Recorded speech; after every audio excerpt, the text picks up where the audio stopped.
Hi guys, let's learn about traditional market and modern market, about its role and impact on Indonesian economy. What is market actually?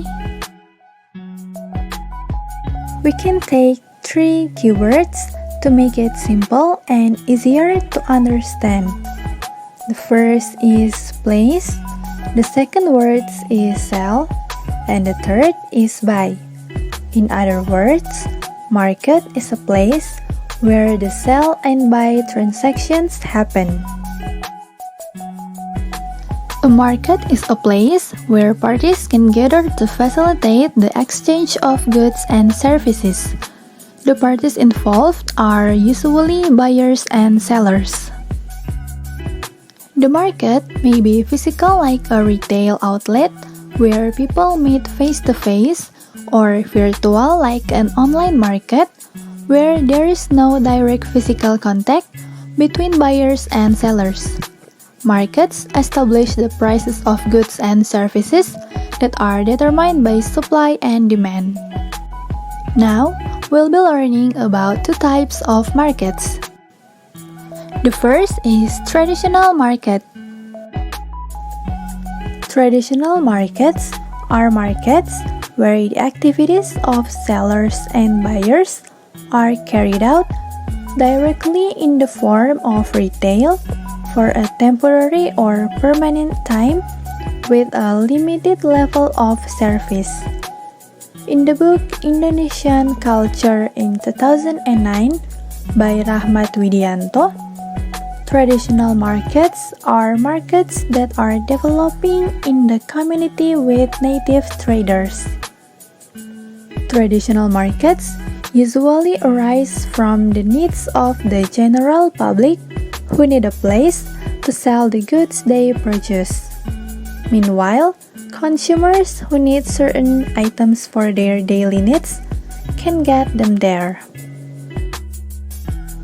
Traditional markets have several functions for the regional economy, namely, the market as a source of regional retribution, market as a place of exchange of goods, the market as the center of people's economic development, the market as a regional money circulation center, and the market as a job field. Traditional markets have several characteristics, including there is a bargaining system between the seller and the buyer.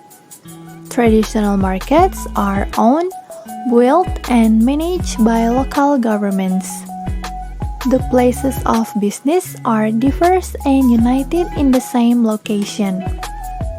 Most of the goods and services offered are locally produced.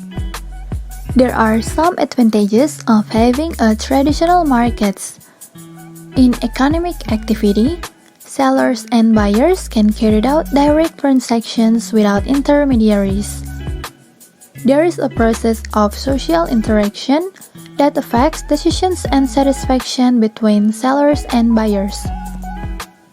In terms of location, traditional markets are always close to residential areas.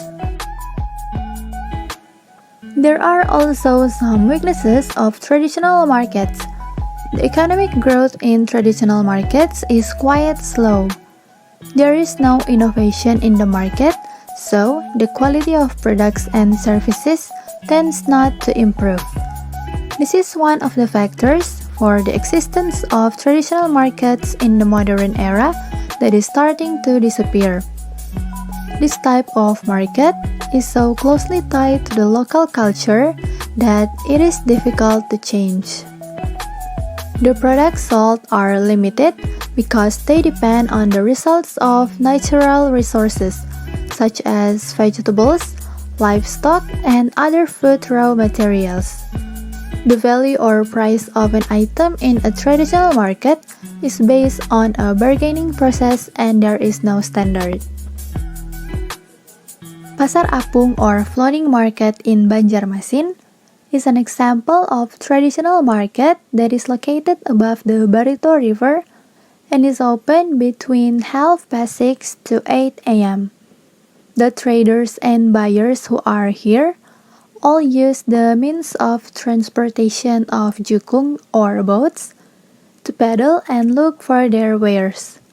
Usually, tourists who come to the city of Banjarmasin will definitely take the time to visit the floating market because this market is a unique market that there is only one in Indonesia. Next, we'll be learning about modern market. Basically, the modern market is one type of market where the products can be sold at the right price so that there will be no bargaining activity on the price of goods between the seller and the buyer.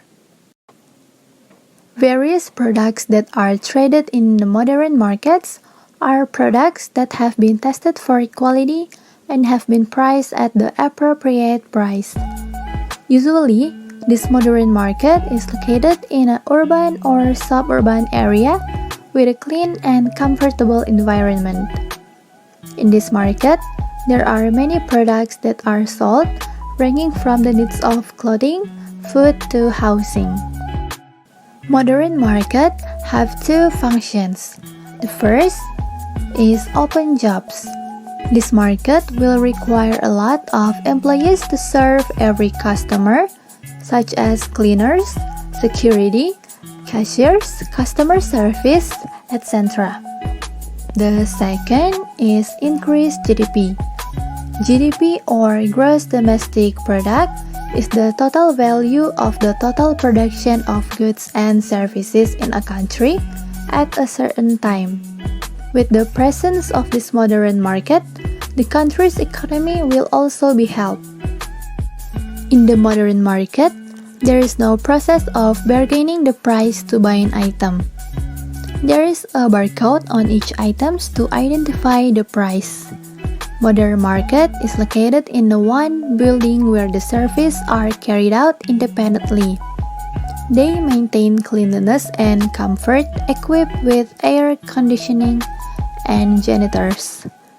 Also, in modern markets, the products are high-quality products. Government intervention in the economic activities of this market, and the product payments are at the cashier. Every product traded in the modern market must be able to pass certain quality standards to provide good quality. Each merchant will also generally provide discounts for some of their quality goods so that they can continue to sell. Environmental cleanliness in this market is mandatory because it is closely related to convenience and also consumer satisfaction for shopping. In fulfilling this, generally, this market will provide cleaners and air conditioners. There's also disadvantages of modern markets. The first, there is exploitation of suppliers. Generally, there are not too many modern markets in an area, while the number of suppliers is very large.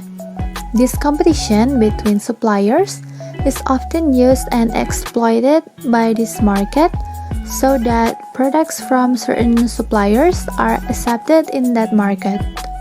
The second, there is a reduction in state foreign exchange. The large potential of domestic resource has forced foreign parties to enter Indonesian markets. Foreign investment in this market occurs continuously.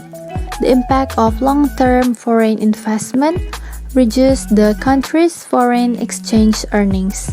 Among other things, due to the increasing import activity, profits, interest, and other funds are sent to the other countries.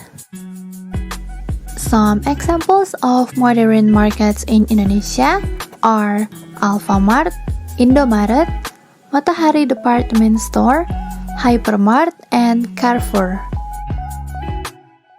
Based on the data from Badan Pusat Statistik or BPS, the percentage of market distribution is divided into three categories, namely traditional market, modern store, and shopping center. In 2019, traditional markets dominated with a total of 88.5%, namely 14,182. The modern stores are in the second place at 7.1% with a total of 1,131, and then followed by shopping centers, which is 4.4% with a total of 708. As you guys can see, this is a graph of the 8 provinces with the highest number of traditional markets in 2019. East Java is in the first position with a total of 2,249, and the second position by Central Java with a total of 1,910. The third position was filled by North Sumatra with a total of 858. Next is South Sumatra with a total of 833. Next is West Java with a total of 817. And then South Sulawesi with a total of 768. Next is Riau with a total of 619. And the last is from Lampung with a total of 639.